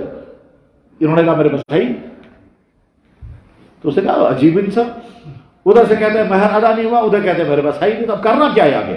تو مولانا نے کہا یہی میں تمہیں بتانا چاہتا ہوں یہ جو مکان ہے یہ مکان میرا ہے میں مہر میں آپ کو یہ مکان دینا چاہتا ہوں آپ قبول کرو. اسے کہا اصل کو مہر میرا اس سے بہت کم ہے اس کے بدلے میں سارا مکان مجھے مل جائے تو بہت خوشی کی بات ہے. کہہ رہے بس ٹھیک ہے نا آج کے بعد یہ مکان آپ کا ہے میں مکان سے باہر نکل رہا ہوں. دراؤ سنے خود نکلے باہر نکلنے کے بعد مکان پر آپ کا قبضہ ہو گیا. کہنے لگا قبضہ ہو گیا. کہتا میں باہر آ گیا نا تو آپ کے بعد مکان کے بعد آپ کا قبضہ, مکان آپ کے بعد آپ کا ہے, میرا مہر ادا ہو گیا. انہوں نے کہا بالکل ادا ہو گیا. کہنے لگا بس اب سنو آگے. اب آگے مسئلہ یہ ہے, میرا اسلام مجھے حکم دیتا ہے اپنی بیوی کے رہنے کا انتظام کرو اور اپنی بیوی کے کھانے پینے کا انتظام کرو. لہذا میں نکلوں گا بازار اور ڈھونڈوں گا کہیں مکان تاکہ اپنی بیوی کو مکان میں ٹھہرا سکوں. میرا جو مکان تھا وہ تو بیوی کو مل گیا مہر میں. اب بیوی جو چاہے اس مکان کو کرے, چاہے بیچے چاہے کرائے پر لگائے. میں تو کہیں ڈھونڈوں گا مکان کرائے پر, اس میں اپنی بیوی کو بساؤں گا. پھر بیوی سے کہا اب آپ کو کرائے پر مکان دینا ہی ہوگا تو مجھے ہی دے دو. میں سمجھو اس سے کیا بنا دے. تو میں یہ کہتا ہوں مکان ہے آپ کا, آپ کسی اور کو کرائے پر دینے کے بجائے آپ مجھے کرائے پر دے دو, میں اپنی بیوی کو بساؤں گا. تو رفت ہوئی. تو جناب شوہر نے اپنی بیوی سے مکان کرائے پر لیا, ساری زندگی کرایہ ادا کرتے رہے اور اپنی بیوی کو دیتے رہے. تو کہا اللہ کے ہم بری. یہ ہے مالی معاملہ. تو بھائی یار عشاء دین, ہاں اصول, دین اصول کا نام ہے, دین اصول کا نام ہے. تو بہرحال شوہر بیوی کہے کہ مجھے زکوٰۃ ادا کرنی ہے, میرے پاس پیسہ نہیں ہے, بجائے اس کے یہ انگوٹھی میں کسی اور کو بیچوں, ٹھیک ہے میں شوہر کو بیچوں گی اور شوہر جو ہے وہ مجھے پیسہ دے گا. انگوٹھی شوہر کی بن گئی, اس کے بعد شوہر کی پراپرٹی بن گئی. شوہر چاہے اپنے لاکر میں رکھے چاہے بیوی کو استعمال کرنے کے لیے دے. آج تک بیوی یہ انگوٹھی پہن رہی تھی اپنی, آج کے بعد جو انگوٹھی پہنے گی شوہر کی. شوہر کو حق ہے جب چاہے واپس دے گا بیچ دے گا, اس کو اختیار ہے, یہ ذہن میں رکھنا ہے دونوں کے. اس طرح سے زکوٰۃ ادا ہوتی رہے گی. شکل نمبر 3, شوہر کہے گا جیسے میں تمہاری بیماریوں کے خرچے برداشت کرتا ہوں, تمہارے کپڑوں کے خرچے برداشت کرتا ہوں, اور کپڑوں میں بیماریوں کا خرچہ تو خیر آسان ہے, وہ تو شریعت کا حکم ہے, لیکن ایک اور خرچہ ہے جہاں کے شوہروں کو جھیلنا پڑتا ہے جو شریعت نے لازم نہیں کیا ہے, اور وہ شوہروں کو ادا کر رہا ہوتا ہے, اور وہ یہاں کے شوہروں کا احسان ہے بیویوں پر, مگر بیویاں وہ احسان نہیں مانتی. یہاں کے شوہر ایک خرچہ ادا کرتے ہیں اور وہ شوہروں کا احسان ہے بیویوں پر, مگر بیویاں وہ احسان نہیں مانتی ہے. وہ ہے مبارک بازیوں کے خرچے. مبارک شما سنگا سن بل سے بدی سوٹ بدی بھی کیا تھا سچ ٹوکر کیل درجن, پھر جیسے جیسے اب اور کیا گڈا جا کے آپ لوگ لیتے ہیں, یہ تو آپ لوگوں کا موسم, اور لوگ اپنے اپنے اسٹیج اپنی اپنی سطح کے مطابق لیتے ہیں. چل ٹھیک, سونوس. تو یہ جو شوہر دے رہا ہے سونوس, جیسے سوٹ, چیزیں, روٹیاں, پھل, رشت دیگ اور کیا کیا, یہ سارے جو شوہر کے خرچے ہو رہے ہیں یہ اسلام نے شوہر پر لازم نہیں کیا ہے. اور شوہر اپنے گھر کے ماحول کو ٹھیک رکھنے کے لیے کہتا ہے چلو نصف گھر سے. تو بیویوں کو ماننا چاہیے شوہر کا ہم پر احسان ہے. اگر شوہر کہے کہ میں یہ دینے کے لیے تیار نہیں ہوں تو کوئی عورت نہ شریعت کے اعتبار سے کلیم کر سکتے ہیں نہ قانون کے اعتبار سے کلیم کر سکتے ہیں. ہاں جھگڑا اٹھائے گی, جھگڑا اٹھانے کی وجہ سے گھر کا ماحول خراب ہو جائے گا, لیکن حق نہیں ہے اس کا. ایک عورت یہ کہتی ہے میں بیمار ہوں, شوہر کی ذمہ داری اس کا علاج کرائے. ٹیسٹوں پر ہزاروں خرچ ہو گئے, علاج پر ہزاروں خرچ ہو کے کیا. اس کے بعد جب وہ ٹھیک ہو گئی, ٹھیک ہونے کے بعد پھر وہ کہتے ہیں میں اس پھلنی ویسے گسن مبارکی, جب اس نے وہاں سوٹ بال سے 500 ہاتھن یا 700 سوٹ, شوہر کہہ کے میں نہیں دوں. تو رات اگر نے 500 تم نے خرچ کرے, رات تم نے 50,000 روپے خرچ کیے, آج تم 500 دینے کے لیے تیار نہیں ہو, کہ لگا وہ میری ڈیوٹی تھی, یہ میری ڈیوٹی نہیں. لیکن اس کے باوجود اگر شوہر دیتا ہے تو اس کا احسان. بس ٹھیک اسی طرح سے شوہر یہ کہے تمہارے پاس جو زیورات ہیں یہ تمہارا ہے, تم اس کی زکوٰۃ ادا کرنی ہے. اگر تم نے زکوٰۃ ادا نہیں کی تو نتیجہ کیا ہوگا, میری بیوی قیامت کے دن پکڑی جائے گی. میں کہوں گا خدایا میں جیسے دنیا میں سوچتا تھا میں زنان گساں بیمار گسیں, اگر بیمار گئے بخارس علاج, اسی طرح سے میں سوچوں گا یا اللہ قیامت میری بیوی پکڑی گئی تو میں اس کو پکڑ سے بچانے کے لیے چل کر مجھے زکوٰۃ ادا. تو شوہر اپنی طرف سے اپنی بیوی پر احسان کر کے زکوٰۃ ادا کرے, لیکن زکوٰۃ ادا کرنے کے لیے شوہر کو حساب کرنا ہوگا بیٹھ کر کہ تمہارا زیور اتنا ہے اور اس زیور پر اتنی زکوٰۃ تم پر لازم ہے, میں تمہاری طرف سے زکوٰۃ ادا کرتا ہوں, یا تو تم مجھے اجازت دو تو میں زکوٰۃ ادا کروں گا, یا میں رقم تمہارے ہاتھ میں دیتا ہوں. تب سب کرے اگر ہمارے سے تب زکوٰۃ ادا کرے وہ زکوٰۃ ادا نہیں ہوگی. چپکے سے اگر زکوٰۃ ادا کر دی اور بیوی کو پتہ ہی نہیں تو زکوٰۃ ادا نہیں ہوگی. کیوں؟ زکوٰۃ کی ادائیگی کے لیے زکوٰۃ کی نیت کرنا شرط ہے, ارادہ کرو, اور ارادہ تبھی کرے گا جب اس کو پتہ ہوگا. ہم نے سب کرے تھے بھائی زکوٰۃ ادا کی تو زکوٰۃ ادا نہیں ہوگی. بس یہ تو میں مسائل یہیں ختم کرتا ہوں، بس ایک مسئلہ اور بیان کر دیتا ہوں، وہ ہمارے معاشرے کے بہت سارے لوگوں کی ضرورت ہے. جناب والا آپ کا کسی کے پاس پیسہ ہے تو ہوں چکا نہیں پہنچ، کیوں ہے یہ پیسہ؟ اس کی الگ الگ وجہ ہے. آپ سے اس نے مال لیا، آپ سے قرضہ لیا، آپ کی دکان سے اس نے مال لیا، اس کے ذمہ آپ کا قرضہ ہے اور وہ قرضہ ادا کرنے کی پوزیشن میں نہیں ہے، اور ادھر سے حالت اس کی یہ ہے کہ وہ غربت میں ہے اور وہ بہت زیادہ غریب ہے، وہ ادا نہیں کر سکتا ہے. اب آپ نے سوچا کہ میں زکوٰۃ مجھے دینی ہے، تو کر باق چیز جو ان کے پاس جو پیسہ ہے وہی پیسہ زکوٰۃ ہے، جو ان کے پاس ہمارا پیسہ ہے وہی پیسہ ہم زکوٰۃ میں مان لیتے ہیں. مثلا فرض کیجئے کسی کے پاس آپ کا پیسہ ہے، کتنا ہے یہ؟ 40,000 روپے. اب آپ نے جہاں حساب کیا 40,000 زکوٰۃ مجھے ادا کرنی ہے کتنی؟ 40,000. نہ ہمیں زکوٰۃ ادا کرنی ہے 50,000. تیل چھ میں سے اپنی کا زکوٰۃ.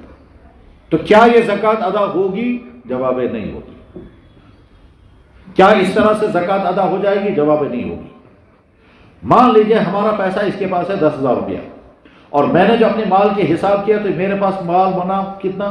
4 لاکھ روپے، اور 4 لاکھ روپے کی زکوٰۃ کتنی مجھے دینی ہے؟ 10,000. تو 10,000 ہے ہی اس کے پاس، چلو اپنی کا زکوٰۃ ادا. تو جواب ہے زکوٰۃ ادا نہیں ہوگی. پھر کیا حل چاہتا ہے؟ تو حل دوسرا ہے، وہی میں سمجھانا چاہتا ہوں. وہ حل یہ ہے کہ ہم یہ زکوٰۃ کا پیسہ 10,000 اس کو لے جا کے دیں،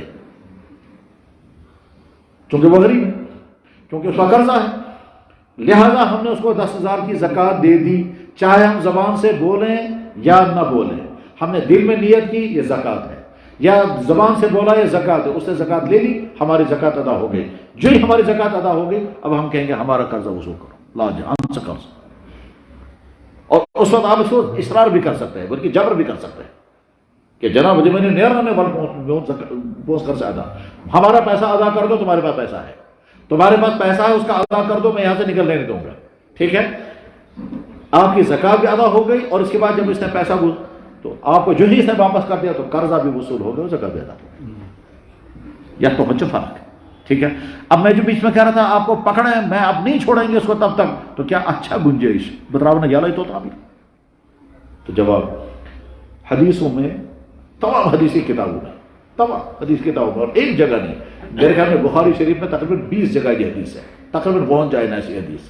کیا کہ جناب رسول اللہ اپنے مبارک حجرے میں مسجد میں شور ہو گیا تو آپ نے پردہ ہٹایا، تو وہاں حضرت کعب بن مالک رضی اللہ تعالیٰ نے صحابی کو پکڑا ہے یہاں سے، اور کچھ اونچی آواز میں باتیں ہو رہی ہیں، یہ کچھ کہہ رہے تم دیتے کیوں نہیں ہو؟ وہ کہتا میرے پاس ہے نہیں. اس طرح کی تیز باتیں ہو رہی ہیں. تو اللہ کے نبی علیہ السلام کے پردہ ہٹا کے دیکھا، فرمایا مالک یا کعب، کعب کیا دلیل، کعب کیا واقعہ، کیا مسئلہ ہے؟ تو کہا یا رسول اللہ ان کے پاس میرا پیسہ ہے اور یہ دیتے نہیں ہیں اور یہ ہاتھ بھی نہیں آتا.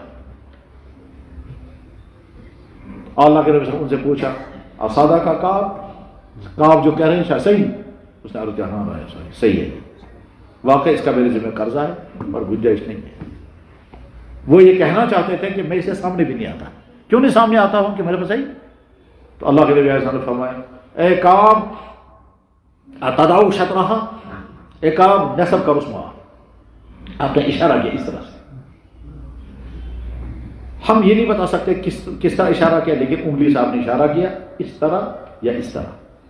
تو اتہم کر بس ماں، نصب معاف کر دو. حضرت کعب نے کہا یا رسول اللہ میں نے کر دیا.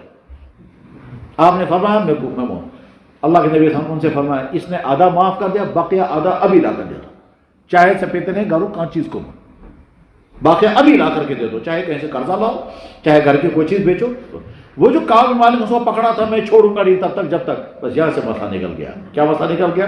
کہ اگر کسی کا ذمہ ہمارا قرضہ ہو اور ہم اسے کہیں گے تب تک ہم آپ کو نہیں چھوڑیں گے جب تک ہمارا قرضہ ادا نہ کرو، تو پکڑ کر رکھنے کی گنجائش ہے جیسا کہتی. کیونکہ اللہ کے نبی نے ان کو نہیں فرما سکے تو ریلیٹو یہ ہے.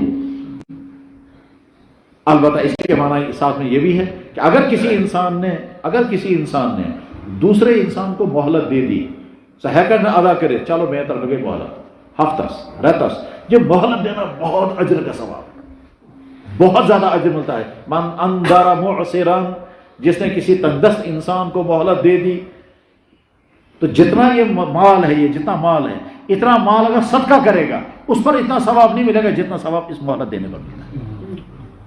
بات سمجھ میں آ گئی؟ فرض کرو میرا ان کے ذمہ 10,000 روپیہ ہے اور 10,000 تھا، ایک ہفتے میں دینا تھا، ایک ہفتے کے بعد اس نے کہا میرے پاس ہے ہی نہیں، تو چلو میں مہلت دیتا ہوں۔ کب دو گے؟ کہنے کا 1 مہینے کے بعد۔ ٹھیک ہے، 1 مہینے بعد میں نے کہا کیا ہوگا؟ کہنے کا میں چھ ہی نہیں، مہربانی۔ تو میں نے دن پر پتھر رکھ کر چلو میں ہم ساتھ تو کوشش کری دی۔ اگر یہ 10,000 روپے میں صدقہ کرتا تو جتنا ثواب ملتا اس سے زیادہ ثواب مجھے ملے گا اس کو مہلت دینے کا۔ یہ تو ہے ہم کو، لیکن اس کو اللہ کے نبی علیہ السلام نے فرمایا اگر گنجائش ہے دینے کی پھر بھی تم نہیں دے رہے ہو تو تم ظالم ہو۔ اللہ کے نبی صاحب کے دونوں طرف سے دینے والے کے لیے بھی احکام ہے اور لینے والے کے لیے بھی احکام ہے۔ فرمایا مطل الغنی ظلم، اگر تم کو دینے کی گنجائش ہے پھر بھی تم دینے کو تیار نہیں تو تم ظالم ہو۔ ہمارے معاشرے میں پیمنٹ نہ کرنے کا بہت بڑا بوال ہے، گنجائش ہے پھر بھی نہیں۔ جناب والا مسئلہ یہ ہے کہ اگر آپ کے ذمے کسی کا قرضہ ہے، آپ اپنے گھر میں ڈبل سیون نہیں بنا سکتے، پہلے قرضہ ادا کرو۔ میرے ذمے دکاندار کا قرضہ ہے اور میں گھر میں 2 قسم کا سالن نہیں بنا سکتا، کیوں؟ آپ کو ذمہ قرضہ ہے، تم دوسرے کا قرضہ بند کر کے 2 قسم کے سالن کیوں کھا رہے ہو؟ یہاں تو بازگانے اڑاتے ہیں لوگ دوسرے کا قرضہ دبا کر کے۔ میں مثال بتاتا ہوں، حضرت مولانا، یہ جو علم حدیث ہمارا ہے، علم حدیث، یہ علم حدیث میں جو بہت بڑے محدث گزرے ہیں، شاہ محمد اسحاق دہلوی رحمہ اللہ تعالیٰ ان کے شاگرد تھے، پھر وہی سلسلہ ہم تک پہنچا حدیث کا سلسلہ کا۔ شاہ محمد اسحاق رحمہ اللہ تعالیٰ ان کے پاس ایک ان کا طالب علم ہے، کہنے لگا حضرت میں آپ کی دعوت کرنا چاہتا ہوں۔ فرمایا بہت اچھا۔ وہ طالب علم جو ہے وہ نواب تھا، نواب قطب الدین خان۔ یہ نواب قطب الدین خان اپنے کلاس فیلو کے پاس گیا، ان کا نام تھا مفتی الہی بخش۔ کہتا مفتی الہی بخش ہمارے استاد مولانا محمد اسحاق صاحب کھانے پر تشریف لائیں گے آج شام کو یا کل کو، آپ بھی ان کے ساتھ دعوت میں آئیں۔ انہوں نے کہا میں تو نہیں آؤں گا۔ انہوں نے کہا کیوں؟ کہنے لگا میں نہیں سمجھتا آپ کے گھر میں کھانا کھانا جائز ہے۔ کہنے لگے میرے گھر میں کوئی حرام پیسہ ہے؟ کہنے لگا میں تو نہیں کہتا ہوں آپ کے گھر میں حرام پیسہ ہے، مگر میں نہیں سمجھتا آپ کے گھر میں کھانا کھانا جائز ہے۔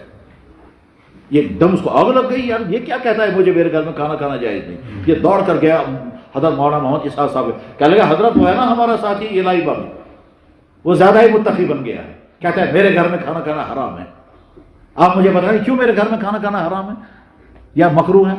تو مفتی مولانا اسحاق صاحب نے ان کو بلایا، کہنے لگا الہی بخش تم نے منع کیا ان کے گھر کھانا کھانے؟ میں نے کہا جی ہاں۔ کہنے لگا کیوں؟ کہنے لگا حضرت میں نہیں سمجھتا ان کے گھر میں کھانا کھانا صحیح ہے۔ کہنے لگا بھائی کیوں نہیں سمجھتے؟ تو کہنے لگا حضرت یہ نواب صاحب ہے، ان کے ذمہ لوگوں کا قرضہ ہے، اور جب یہ کھانا کھلائیں گے تو یہ روٹین کا کھانا نہیں کھلائیں گے، 2-3 ڈشیں زیادہ بنائیں گے، اور آپ فرمائیں قرضہ لوگوں کا بند کر کے پھر روٹین سے زیادہ ڈشیں بنانا صحیح ہے؟ مولانا اسحاق صاحب نے کہا بھائی میں بھی نہیں آؤں گا کھانا کھانے، مجھے کہاں پتا تھا۔ کیوں؟ قرضہ رکھ کر کے پھر ایک سے زیادہ کپڑا نہیں پہن سکتے، قرضہ ہونے کے باوجود ایک سے زیادہ کھانے نہیں کھا سکتے۔ جناب والا اگر کشمیری پوچھے گا میرے ذمے کسی کا قرضہ ہے، میں صبح کو چشورو کے ساتھ مکھن لگا سکتا ہوں؟ جواب آگا نہیں لگا سکتے، پہلے قرضہ ادا کرو۔ یہ ہے قرضے کا قانون۔ قرضے کا قانون تو بہت لمبا ہے، اب وہ سارا میں نہیں صاحب، خلاصہ یہ ہے کہ ہم کوششیں کریں گے اپنے سارے مال کا حساب کریں، اور سارے مال کا حساب کرنے کے بعد ٹھیک طرح سے زکوٰۃ ادا کرنی چاہیے، اور جب زکوٰۃ ادا کریں گے تو اللہ تعالیٰ بہت برکتیں عطا کریں گے۔ بس میں واقعہ اسی شہر کا واقعہ ہے، اسی شہر کا فون تب جناب نقصان اس کو باری سالہ پاک کرنے رہا کیا تب جناب وہ پشمینہ یا شاہتور سے بندہ نے اٹھا لیا کوئی، میں نے کہا اللہ سے مانگو، میں نے زکوٰۃ کہنے کا پائی کہ میں نے زکوٰۃ ادا کی، میں نے کہا اگر زکوٰۃ ادا کی ہے تو پھر نقصان نہیں ہوگا، کہنے کے بعد نقصان گواریا۔ اب وہ بنڈل ہی اٹھا کے لے گیا کوئی، یہ ان کو زیادہ پتہ ہوگا، یہ پشمینی کا کام کرنے والے لوگ ہیں، اور اب تو پہلے وہ شاہتوس کا بھی تھا، وہ تو شاید ختم ہی ہو گیا۔ تو میں نے کہا اللہ پر بھروسہ رکھو، کہنے کہ زکوٰۃ پائی کا ادا کیا ہے، میں نے کہا جب زکوٰۃ ادا کی ہے تو ضرور نقصان سے بچ جاؤ گے، بے فکر رہنا۔ 2 یا 3 دن گزر گئے، وہ فون کرتا ہے، کہنے لگا جناب مال بہت واپس، مطلب بس کیسے؟ کہنے لگا جس چور نے اٹھایا تھا، جس چور نے یہ مال اٹھایا، یہ بیچنے کے لیے گیا اسی کے پاس جس کو ہم مال دیا کرتے تھے، اور اس کو بتایا تھا میں نے کہ گھر سے مال چوری ہو گیا. ٹھیک, اس نے جو ہی مال پکڑ لیا اس نے ہم نے فون کیا کہنے کہ مال ہوا. واقعی یہی ہوتا. زکوٰۃ دینے کے نتیجے میں مال سکور ہو جاتا ہے. یہ اللہ اور اللہ کے نبی کا وعدہ ہے. بس اللہ تعالیٰ شان و دین پر عمل کرنے. وآخر دعوانا ان الحمد للہ رب العالمین.